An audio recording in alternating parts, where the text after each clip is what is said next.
ಎಲ್ಲರಿಗೂ ನಮಸ್ಕಾರ ಸ್ನೇಹಿತರೆ. MS ಧೋನಿ ಕೊಟ್ಟರು ಸಂಜು ಸ್ಯಾಮ್ಸನ್ ಬಗ್ಗೆ ಯಾರು ಊಹಿಸದ ಹೇಳಿಕೆ. ಇನ್ನು ನಮ್ಮ ಭಾರತ ತಂಡ ಇಂಗ್ಲೆಂಡ್ ವಿರುದ್ಧ ಸೆಮಿಫೈನಲ್ ಅಲ್ಲಿ 7 ರನ್ಗಳಿಂದ ಗೆದ್ದ ಬಳಿಕ ಫೈನಲ್ ಗಾದ್ರೆ ಹೋಗಿದೆ. ಇನ್ನು ಫೈನಲ್ ಹೋದ ತಕ್ಷಣವೇ ಮಾತನಾಡಿದಂತ MS ಧೋನಿ ಅವರು ಸಂಜು ಸ್ಯಾಮ್ಸನ್ ಬಗ್ಗೆ ಟೀಮ್ ಇಂಡಿಯಾದ ಬಗ್ಗೆ ಏನೆಲ್ಲ ಹೇಳಿದ್ದಾರೆ ಅಂತ ತಿಳ್ಕೊಂಬರೋಣ ಬನ್ನಿ. ಅದಕ್ಕಿಂತ ಮುಂಚೆ ನೀವೇನಾದರೂ ಟೀಮ್ ಇಂಡಿಯಾದ ಅಭಿಮಾನಿಯಾಗಿದ್ದಲ್ಲಿ ಈ ವಿಡಿಯೋಗೆ ಒಂದು ಲೈಕ್ ಕೊಟ್ಟು ನಮ್ಮ ಚಾನಲ್ ಅನ್ನ ಸಬ್ಸ್ಕ್ರೈಬ್ ಮಾಡ್ಕೊಳ್ಳಿ.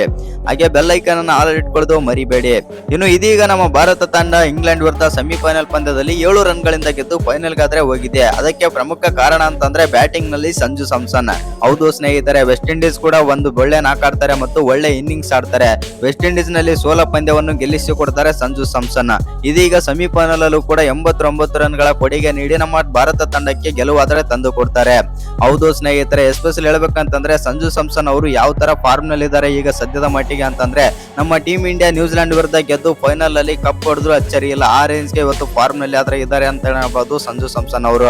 ಹೌದು ಸ್ನೇಹಿತರೆ, ಇನ್ನು ಈ ಪಂದ್ಯದ ಬಗ್ಗೆ ಮಾತನಾಡೋದಾಯ್ತು ಅಂತಂದ್ರೆ ಈ ಪಂದ್ಯ ಬಂದ್ಬಿಟ್ಟು 2ನೇ ಸೆಮಿಫೈನಲ್ ಪಂದ್ಯ ವಾಂಖೇಡೆ ಮುಂಬೈನ ವಾಂಖೇಡೆ ಸ್ಟೇಡಿಯಂ ನಲ್ಲಿ ಆದ್ರೆ ನಡೆಯಿತು. ಇನ್ನು ಈ ಪಂದ್ಯದಲ್ಲಿ ಬಂದ್ಬಿಟ್ಟು ಬ್ಯಾಟಿಂಗ್ ಪ್ಯಾರಡೈಸ್ ಪಿಚ್ ಆಗಿರೋ ಕಾರಣದಿಂದಾಗಿ 490+ ರನ್ ಸ್ಕೋರ್ ಆದ್ರೆ ಬಂದು ಅಂತಾನೆ ಹೇಳ್ಬೋದು, 2 ಇನ್ನಿಂಗ್ಸ್ ಸೇರಿ. ಹೌದು ಸ್ನೇಹಿತರೆ, ಇನ್ನು ಈ ಪಂದ್ಯದಲ್ಲಿ ಟಾಸ್ ಸೋತು ಮೊದಲು ಬ್ಯಾಟಿಂಗ್ ಮಾಡಿದಂತ ನಮ್ಮ ಟೀಮ್ ಇಂಡಿಯಾ 253 ರನ್ ಆದ್ರೆ ಹೊಡಿತಾರೆ. ಇನ್ನು ಎಸ್ಪೆಷಲಿ ಹೇಳ್ಬೇಕಂತಂದ್ರೆ ಸಂಜು ಸ್ಯಾಮ್ಸನ್ ಮತ್ತು ಅಭಿಷೇಕ್ ಶರ್ಮಾ ಯಥಾ ಪ್ರಕಾರ ಓಪನರ್ ಆಗಿ ಬಂದ್ರು. ಆದ್ರೆ ಸಂಜು ಸ್ಯಾಮ್ಸನ್ ಜೊತೆ ಅಭಿಷೇಕ್ ಶರ್ಮಾ ಮತ್ತೊಮ್ಮೆ ಫ್ಲಾಪ್ ಆದ್ರೆ ಆಗ್ತಾರೆ. ಹೌದು ಸ್ನೇಹಿತರೆ, ಅಭಿಷೇಕ್ ಶರ್ಮಾ ಕೇವಲ 9 ರನ್ ಆಡಿ ಔಟ್ ಆಗ್ತಾರೆ. ಸಂಜು ಸ್ಯಾಮ್ಸನ್ ಜೊತೆ ಆನಂತರ ಕೈ ಜೋಡಿಸಿದಂತ ಇಶಾನ್ ಕಿಶನ್ ಅವರು 39 ರನ್ ಆದ್ರೆ ಆಡ್ತಾರೆ. ಸಂಜು ಸ್ಯಾಮ್ಸನ್ 89 ರನ್ ಆದ್ರೆ ಆಡ್ತಾರೆ. ಇನ್ನು ಇಂಗ್ಲೆಂಡ್ ಬೌಲರ್ಸ್ ಗಳನ್ನ ಧೂಳಿಪಟ ಮಾಡ್ತಾರೆ ಅಂತಾನೆ ಹೇಳ್ಬೋದು ಪವರ್ ಪ್ಲೇ ನಲ್ಲಿ. ಹೌದು ಸ್ನೇಹಿತರೆ, ಆನಂತರ ಬಂದಂತ ಶಿವಮ್ ದುಬೆ 43 ರನ್ ಮತ್ತು ಹಾರ್ದಿಕ್ ಪಾಂಡ್ಯ 27 ಮತ್ತು ತಿಲಕ್ ವರ್ಮಾ 21 ಬೆಂಕಿ ಬ್ಯಾಟಿಂಗ್ ಆದ್ರೆ ಆಡ್ತಾರೆ. ಒಟ್ನಲ್ಲಿ ನಮ್ಮ ಟೀಮ್ ಇಂಡಿಯಾ ಮೊದಲು ಬ್ಯಾಟಿಂಗ್ ಮಾಡಿ 253 ರನ್ ಆದ್ರೆ ಹೊಡಿತಾರೆ. ಇನ್ನು ಸೆಕೆಂಡ್ ಇನ್ನಿಂಗ್ಸ್ ಆರಂಭಿಸಿದಂತ ಇಂಗ್ಲೆಂಡ್ ತಂಡನು ಕೂಡ ನಮ್ಮ ಟೀಮ್ ಇಂಡಿಯಾಗೆ ಒಂದು ಒಳ್ಳೆ ಪೈಪೋಟಿ ಕೂಡ ಕೊಡುತ್ತೆ ಅಂತ ನಮ್ಮ ಭಾರತ ತಂಡದ ದಿಗ್ಗಜ ಬೌಲರ್ಸ್ ಗಳ ವಿರುದ್ಧನೂ ಕೂಡ ಆ ರೇಂಜ್ ಗೆ ಬ್ಯಾಟಿಂಗ್ ಆಡಿದಾರೆ ಅಂತಂದ್ರೆ ಮೆಚ್ಚಲೇಬೇಕಂತಾನೆ ಹೇಳ್ಬೋದು. ಹೌದು ಸ್ನೇಹಿತರೆ, ಬೆಂಕಿ ಬ್ಯಾಟಿಂಗ್ ಆದ್ರೆ ಮಾಡ್ತಾರೆ ಇಂಗ್ಲೆಂಡ್ ನ ಬ್ಯಾಟರ್ಸ್. ಆದ್ರೆ ಇಂಗ್ಲೆಂಡ್ ನ ಬ್ಯಾಟರ್ಸ್ ಅಂತಂದ್ರೆ ಎಲ್ಲಾ ಬ್ಯಾಟರ್ಸ್ ಏನು ಹೇಳಿಕೊಳ್ಳುವಂತ ಪರ್ಫಾರ್ಮೆ ಮಾಡ್ಲಿಲ್ಲ.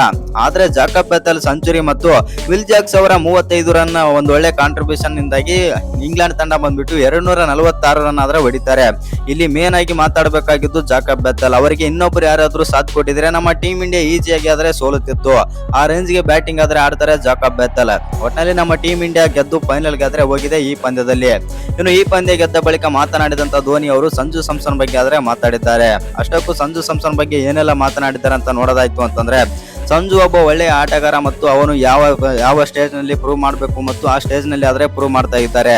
ಇನ್ನು ಸಂಜು ಸ್ಯಾಮ್ಸನ್ ಅವರು ಎಬಿಲಿಟಿ ಬಗ್ಗೆ ಇವತ್ತು ಪ್ರೂವ್ ಆಗ್ತಾ ಇದೆ ಮತ್ತು ಸಂಜು ಸ್ಯಾಮ್ಸನ್ಗೆ ಇಷ್ಟು ವರ್ಷಗಳ ಕಾಲ ಟೀಮ್ ಇಂಡಿಯಾದಲ್ಲಿ ಅವಕಾಶ ಏನೋ ಸಿಕ್ಕಿತ್ತು.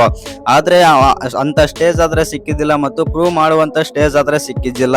ಇದೀಗ ಬಂದ್ಬಿಟ್ಟು ಭಾರತ ತಂಡ ಸಂಕಷ್ಟದಲ್ಲಿದ್ದಾಗ ಸಂಜು ಸ್ಯಾಮ್ಸನ್ ಅವರು ತಮ್ಮ ಎಬಿಲಿಟಿನ ಪ್ರೂವ್ ಮಾಡ್ತಾ ಇದ್ದಾರೆ ಅಂತಂದು ಧೋನಿ ಅವರಾದ್ರೆ ಹೇಳಿದ್ದಾರೆ. ಇನ್ನು ಈ ವಿಡಿಯೋ ಇಷ್ಟ ಆಗಿದ್ರೆ ಒಂದು ಲೈಕ್ ಮಾಡಿ, ಶೇರ್ ಮಾಡಿ. ಹಾಗೆ ಇನ್ನು ಯಾರ ಚಾನಲ್ಗೆ ಸಬ್ಸ್ಕ್ರೈಬ್ ಮಾಡ್ಕೊಂಡಿಲ್ಲ ಸಬ್ಸ್ಕ್ರೈಬ್ ಮಾಡ್ಕೊಂಡು ಬೆಲ್ ಐಕನ್ ಅನ್ನ ಆಲ್ ಇಟ್ಕೊಳ್ಳಿ. ಹಾಗೆ ಮರಿದೆ ವಿಡಿಯೋಗೊಂದು ಲೈಕ್ ಕೊಡೋದನ್ನ ಕೂಡ ಮರಿಬೇಡಿ.